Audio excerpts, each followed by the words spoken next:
Hey everyone, this video is the second part of the plantar fasciitis gone class, and I call it the plantar fasciitis soapbox. If you've ever had plantar fasciitis and you have not recovered, but you've talked to friends or family members who have, you will often hear that there is one and only solution to recovering from plantar fasciitis. And I call it the plantar fasciitis soapbox. You hear these people, they get on their soapbox, they tell you this is the one thing that'll help, nothing else out there is the solution, and it's not a one-size-fits-all problem. If it were, there wouldn't be a ton of different options out there. So in the second portion of the class, after we go over the introduction and we talk about the number one thing, the preparing your feet before you get out of bed, we itemize and we inventory what's out there. What's out there in the marketplace to help plantar fasciitis. And up on the board here, we have the things that are most frequently mentioned. And I'm in my classroom now. We usually have 12 to 15 people here. And we just kind of go back and forth and see what they say. And orthotics is a common solution. People will mention stretching, acupuncture, massage. A lot of people will mention surgery like right away. And that always surprises me. Medications, injections, and something that's becoming more popular, and that's PRP or stem cell treatments. Now, all of these are up here because someone has said that they have become better because they haven't. You know, a couple other things that are up here or that aren't up here that should be up there are chiropractic or physical therapy. And so these are the most common ones. And what we try to do, there's one more I want to add, and that's called shockwave therapy. Something that's becoming more popular. And I want to learn a little bit more about it. And a lot of people like that as well. But what we try to do is get away from talking about the intervention and talking about what it does to our tissues. How does it help us heal? And so what we do is we take all of these and we go through and we say, what is it functionally doing for the person? And then we try to put a price tag on it.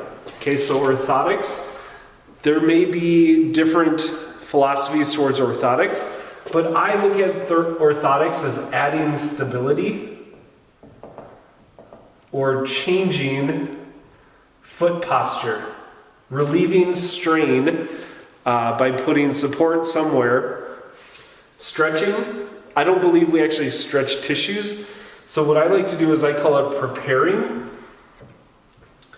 prepping tissue or mobilizing tissue. Doesn't matter what you call it. I don't believe we actually stretch soft tissues. Acupuncture, this is kind of an ambiguous one, but maybe decrease muscle tone. If you believe in the more Western, maybe the more Eastern is meridian.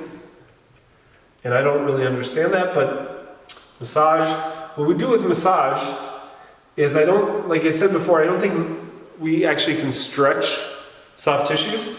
So I call it compression.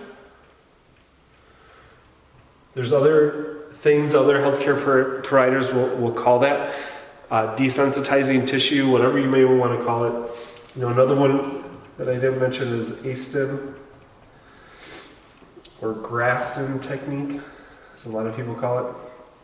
Medication, surgery, injections. I think most people know what they do, so we don't need to go through all of this. But what we try to do is then put a price tag on it, whether you have insurance or you pay it out of pocket. And we just try to put a price tag on it. And the reason why we do that is we want to go over what's the right solution at the right cost. And education, this class is going to be free for a temporary time. Education, the cool thing about education is you take it everywhere you go. It's always applicable. And you can transfer it to other people for free. That's the cool thing about education. You can't transfer surgery, you can't transfer medications, PRP injections, these other things you can't really transfer to other people. And so that's one of the reasons why I'm a big proponent on education, on natural solutions to solve plantar fasciitis.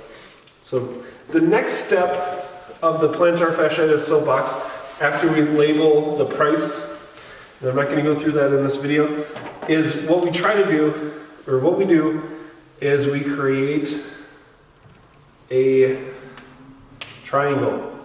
A lot of people that try to communicate things graphically will do a pyramid. I do it with a triangle, and I call it the conservative cliff of no return.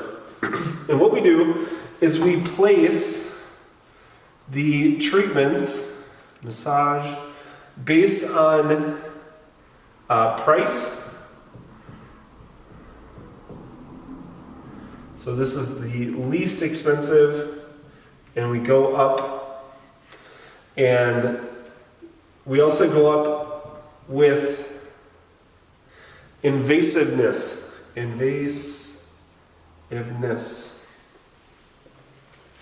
And at the very top is surgery.